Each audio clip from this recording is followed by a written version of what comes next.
무더지 썰전. 아시아 최고의 드라마 제작사죠. 스튜디오 드래곤이 지금 창사 이래 가장 큰 변곡점 위에 서 있습니다.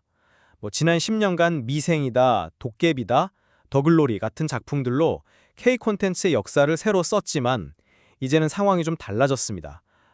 제작비는 천정부지로 치솟고 글로벌 OTT들은 변덕을 부리고 결국 드라마만 잘 만들어서는 안 된다라는 아주 현실적인 벽에 부딪힌 거죠. 그래서 바로 올해 2026년부터 회사의 운명을 건 거대한 신보수를 던졌습니다. 바로 IP, 즉 지식재산권을 활용해서 돈을 버는 사업으로 회사의 체질을 완전히 뜯어 고치겠다는 선언입니다. 맞습니다. 현재 고작 3%에 불과한 IP 사업 매출 비중을 무려 30%까지 끌어올리겠다는 정말 야심찬 계획이죠. 이게 어떻게 보면 디즈니 같은 컨텐츠 제국으로 가겠다는 청사진 같기도 하지만 또 동시에 한 번도 가보지 않은 길에 대한 좀 거대한 도박처럼 보이기도 합니다. 그래서 오늘 저희가 던질 핵심 질문은 바로 이겁니다. 스튜디오 드래곤의 IP 중심 비즈니스 모델 전환. 과연 이게 지속 가능한 성장을 약속하는 혁신일까요? 아니면 수많은 실행 리스크를 감당하지 못할 무리수일까요? 저는 이 대담한 변화가 스튜디오 드래곤을 현재의 위기에서 구해내고 한 단계 더 높은 곳으로 도약시킬 절호의 기회다. 이렇게 보고 있습니다. 저는 그 비전이 멋지다는 건 저도 알겠습니다만 과연 현실적으로 가능한 계획인지 또 그 과정에 숨어있는 위험은 없는지 좀 더 냉정하게 짚어봐야 한다는 입장입니다. 좋습니다. 그럼 제 주장부터 먼저 말씀드리겠습니다. 저는 이 변화가 선택이 아니라 필연이라고 봅니다. 지금의 사업 구조는 명백한 한계에 봉착했거든요. K 콘텐츠의 글로벌 시청 시간은 계속해서 늘어나는데 정작 그걸 만드는 제작사는 플랫폼에 의존하면서 제한된 수익만 얻는 구조. 이거 뭔가 잘못되지 않았습니까? 이 불균형을 깰 유일한 열쇠가 바로 IP를 직접 소유하고 사업화하는 겁니다. 그리고 이건 막연한 꿈이 아니에요. 우리에겐 디즈니라는 완벽한 교과서가 있죠. 디즈니의 마법이 뭔지 아십니까? 캐릭터가 아닙니다. 바로 이익률이에요. IP 사업이 전체 매출의 3분의 1을 차지하는데 벌어들이는 영업이익은 전체의 3분의 2에 육박합니다. 스튜디오 드래곤이 지금 3%에서 30%로 가겠다는 건 단순히 매출을 늘리는 게 아니라 회사의 심장, 그러니까 이익을 내는 엔진 자체를 완전히 교체하겠다는 선언인 겁니다. 드라마를 팔아서 돈을 버는 회사가 아니라 드라마가 만들어낸 문화적 경험을 팔아서 돈 버는 스튜디오로 진화하겠다는 거죠. 그 방향성 자체를 부정하고 싶은 생각은 없습니다. 이 구조를 개선해야 한다는 점에도 전적으로 동의하고요. 하지만 계획이 거창할수록 어떻게, 즉 how라는 질문이 중요해집니다. 저는 바로 그 실행 능력에 근본적인 물음표를 던지고 싶습니다.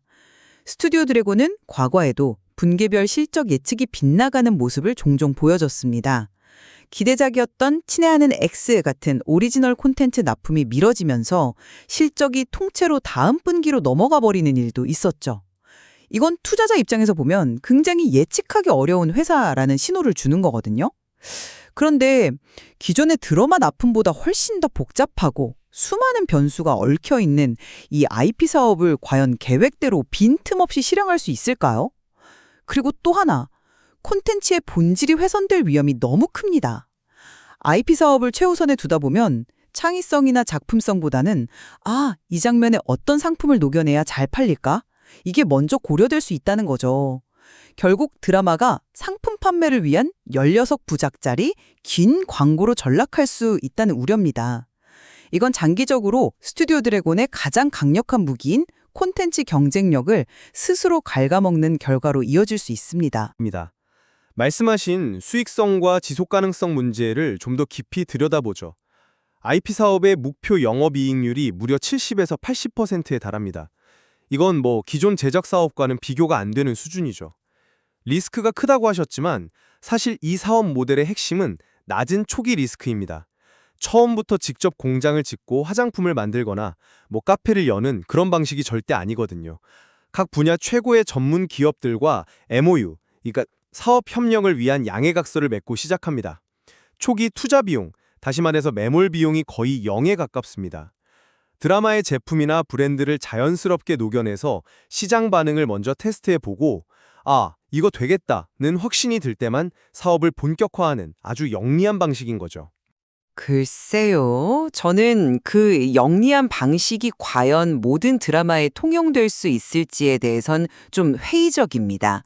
성공 사례로 계속 언급하시는 폭군의 셰프는 소재 자체가 음식이었기 때문에 팬미팅, 팝업 스토어, MD 상품, 심지어 밀키트 출시까지 13가지나 되는 사업화가 상대적으로 쉬웠던 매우 특수한 사례일 수 있다는 겁니다. 그 성공 공식을 다른 장르에 어떻게 적용하실 건가요? 예를 들어서 스릴러물인 시그널 같은 작품에선 어떤 IP 사업을 하시겠습니까? 주인공이 쓰던 무전기라도 파실 건가요? 아니면 비밀의 숲의 황시목 검사 캐릭터 피규어를 만드실 겁니까? 이게 과연 대중적인 수요가 있을까요? 저는 이게 일반화의 오류에 빠질 위험이 크다고 봅니다. 굉장히 날카로운 질문이십니다. 물론 모든 드라마에서 밀키트를 팔 수는 없겠죠. 장르별로 접근법은 달라져야 합니다. 폭군의 셰프가 중요한 이유는 특정 아이템의 성공 여부가 아니라 콘텐츠가 종용된 후에도 수익이 발생할 수 있다는 사실을 실제로 증명해낸 첫 번째 파일럿 모델이라는 점입니다. 드라마가 끝난 3분기 이후인 4분기에도 관련 매출이 꾸준히 발생했다는 건 이 IP의 생명력이 콘텐츠 방영 기간을 훌쩍 뛰어넘는다는 걸 보여주는 명확한 증거거든요. 스릴러물이라면 작품의 세계관을 활용한 방탈출 게임을 만들 수도 있고, 법정 드라마라면 주인공의 명대사를 활용한 문구류나 오피스 용품을 기획할 수도 있는 겁니다. 핵심은 콘텐츠의 결을 해치지 않으면서 팬덤이 즐겁게 소비할 수 있는 경험을 설계하는 것입니다. 아이디어 차원에서는 가능하겠지만 그 모든 걸 성공시키려면 결국 규모의 경제가 필요합니다. 회사 스스로도 성공적인 브랜드를 만들려면 한두 편이 아니라 연간 20편이 넘는 작품을 통해 지속적으로 노출해야 한다고 인정하고 있지 않습니까? 이건 엄청난 마케팅 역량과 운영 노하우가 필요한 일인데 이제 첫 발을 뗀 단계에서 너무 장밋빛 미래만 그리고 있는 건 아닌가 싶습니다. 그리고 CJ 그룹사와의 시너지 효과를 계속 강조하시는데 그게 오히려 함정이 될 수도 있습니다. 예를 들어 화장품 IP 사업을 할 때 시장에서 가장 경쟁력 있는 파트너가 외부에 있는데도 그룹 계열사인 올리브영이나 CJ 온스타일과 먼저 손을 잡아야 하는 상황이 생길 수 있거든요. 이건 오히려 유연성을 해치고 최적의 사업 기회를 놓치는 뭐랄까 황금궁이 될 수도 있는 것 아닌가요? 그룹사 시너지를 그렇게 폐쇄적인 협력으로만 보실 필요는 없습니다. 오히려 다른 제작사들은 가질 수 없는 강력한 테스트베드를 확보한 셈이죠. 초기 시장 진입의 속도와 안정성 면에서 엄청난 이점입니다. 자, 이쯤에서 자연스럽게 두 번째 쟁점으로 넘어가 보죠. 바로 그 규모의 경제를 만들기 위한 제작 편수 확대와 비용 효율화의 영립 가능성 문제입니다. IP를 지속적으로 노출하려면 당연히 더 많은 드라마를 만들어야 합니다. 그래서 스튜디오 드래곤은 올해 2026년 제작 편수를 보수적으로 봐도 20편 중반, 공격적으로는 20편 후반까지 작년 대비 20에서 30%나 늘릴 계획입니다. 이미 지상파에 4편을 공급하기로 확정되는 등 가시성도 매우 높고요. 바로 그 지점입니다. 제작 편수만 무작정 늘리는 게 과연 맞는 방향일까요? 편수를 급격히 늘리면 작품의 퀄리티가 떨어질 수 있다는 건 업계의 오랜 상식입니다.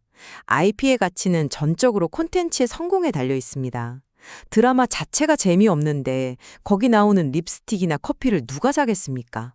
결국 근본인 콘텐츠의 매력이 떨어지면 그 위에 쌓아 올리려던 IP 사업은 사상누각이 될 수밖에 없는 거죠. 물론 퀄리티 저하에 대한 우려가 있을 수 있습니다. 그래서 양적 성장을 뒷받침할 비장의 무기가 바로 비용 혁신이고 그 중심에 생성형 AI가 있습니다. 이건 단순히 CG를 좀 더 쉽게 만드는 수준의 이야기가 아닙니다.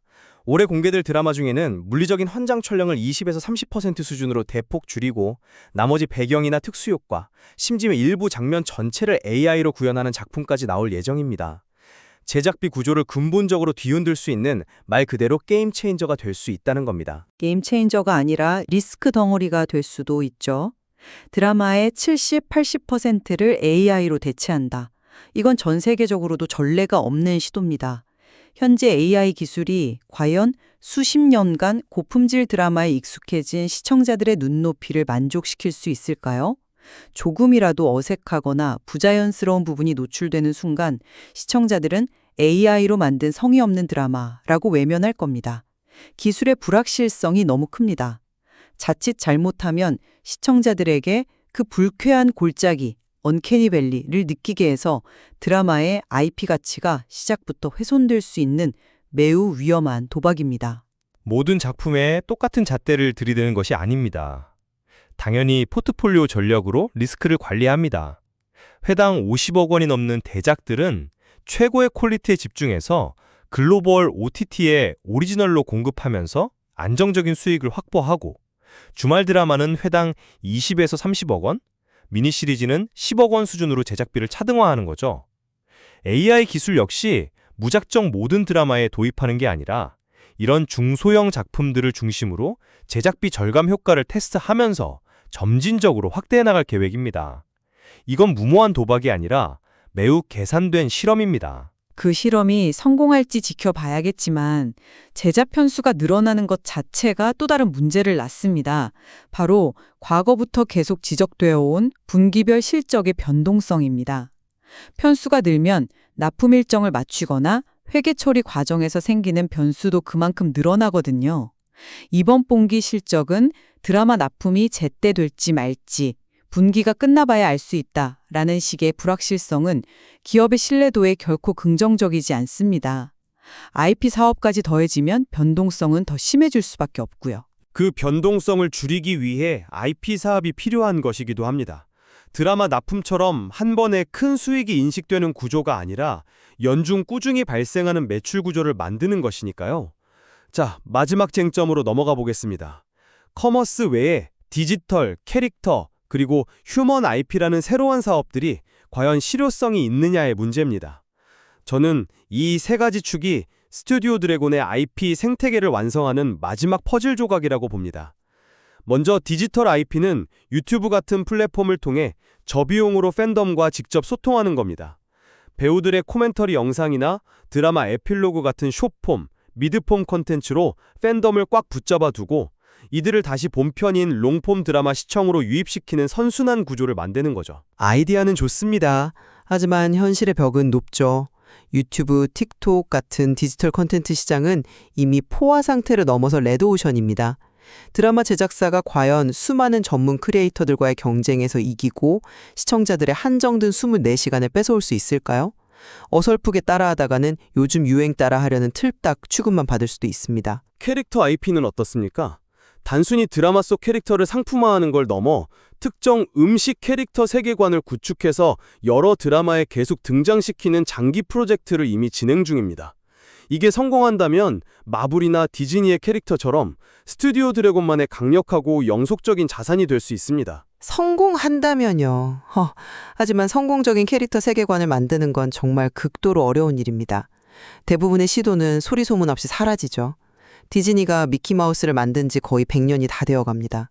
그 긴 시간 동안 쌓아올린 세계관을 이제 와서 음식 캐릭터라는 아이디어 하나로 따라잡겠다. 솔직히 너무 순진한 발상 아닌가요? 대중적인 공감대를 얻기 전에 프로젝트가 끝날 가능성이 훨씬 높다고 봅니다. 마지막으로 휴먼 IP는 매우 현실적인 대안이라고 봅니다. 재능 있는 신인 배우를 직접 발굴하고 육성해서 천정부지로 치솟는 스타 배우들의 출연료 상승을 억제하고 나아가 그 배우들이 찍는 광고 수익까지 공유하는 모델입니다. 이미 준비된 3명의 신인 배우가 올해 드라마에 바로 투입될 예정이고요. 이건 비용 절감과 수익원 다각화라는 두 마리 토끼를 동시에 잡는 아주 영리한 전략이죠. 배우 매니지먼트 사업은 드라마 제작과는 완전히 다른 전문성이 필요한 영역입니다. 자칫 잘못 발을 들였다가 본업까지 흔들릴 수 있습니다. 예를 들어 제작사가 소속 배우를 자기 드라마에 우선적으로 캐스팅, 이른바 끼어 팔기를 한다면 공정성 논란을 휩싸일 수 있습니다. 또 다른 배우 기획사들과의 관계가 나빠져서 정작 필요한 스타 배우를 캐스팅하지 못하는 최악의 상황이 올 수도 있고요. 얻는 것보다 잃는 게 더 클 수 있는 리스크가 매우 큰 시도입니다. 종합적으로 정리해보겠습니다. 스튜디오 드래곤의 IP 사업 전환은 이 불확실한 미디어 환경 속에서 생존하고 나아가 시장의 판도를 바꾸기 위한 필수적이고 선제적인 움직임입니다. 높은 수익성을 가진 사업 모델로 이익 구조를 근본적으로 개선하고 AI 같은 신기술로 비용 효율성까지 확보하며 컨텐츠의 가치를 무한히 확장하는 매우 치밀하게 설계된 성장 전략입니다.